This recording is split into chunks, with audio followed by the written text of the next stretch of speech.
நாளைய திருப்பலி வாசகங்கள்.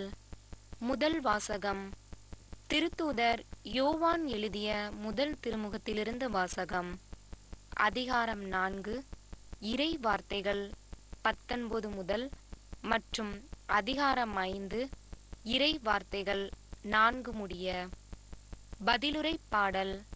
திருப்பாடல்கள் அதிகாரம் 72, இறை வார்த்தைகள் 1 முதல் 2, 14 முதல் 15 மற்றும் 17 முடிய.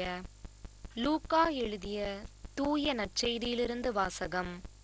அதிகாரம் 4, இறை வார்த்தைகள் 14 முதல் 22 முடிய. அக்காலத்தில் இயேசு தூய ஆவியின் வல்லமை உடையவராய் கலிலேயாவுக்கு திரும்பி போனார். அவரை பற்றிய பேச்சு சுற்றுப்புறமெங்கும் பரவியது. அவர் அவர்களுடைய தொழுகை கூடங்களில் கற்பித்து வந்தார். எல்லாரும் அவரை பற்றி பெருமையாக பேசினர்.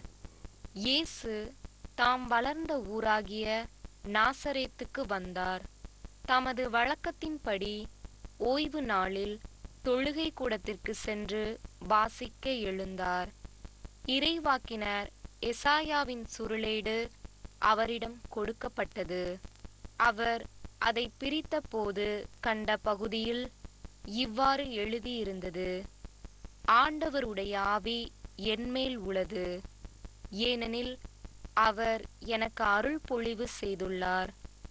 ஏழைகளுக்கு நற்செய்தியை அறிவிக்கவும், சிறைப்பட்டோர் விடுதலை அடைவர், பார்வையற்றோர் பார்வை பெறுவர் என முழக்கமிடவும், ஒடுக்கப்பட்டோரை விடுதலை செய்து அனுப்பவும், ஆண்டவர் அருள் தரும் ஆண்டினை முழக்கமிட்டு அறிவிக்கவும் அவர் என்னை அனுப்பியுள்ளார். பின்னர் அந்த ஏட்டை சுருட்டி ஏவலரிடம் கொடுத்துவிட்டு அமர்ந்தார். தொழுகை கூடத்தில் இருந்தவர்களின் கண்கள் அனைத்தும் அவரையே உற்று நோக்கியிருந்தன. அப்பொழுது அவர் அவர்களை நோக்கி, நீங்கள் கேட்ட இந்த மறைநூல் வாக்கு இன்று நிறைவேறிற்று என்றார். அவர் வாயிலிருந்து வந்த அருள்மொழிகளை கேட்டு வியப்புற்று, இவர் யோசேப்பின் மகன் அல்லவா என கூறி எல்லாரும் அவரை பாராட்டினர். ஆண்டவரின் அருள்வாக்கு. கிறிஸ்துவே உமக்கு புகழ்.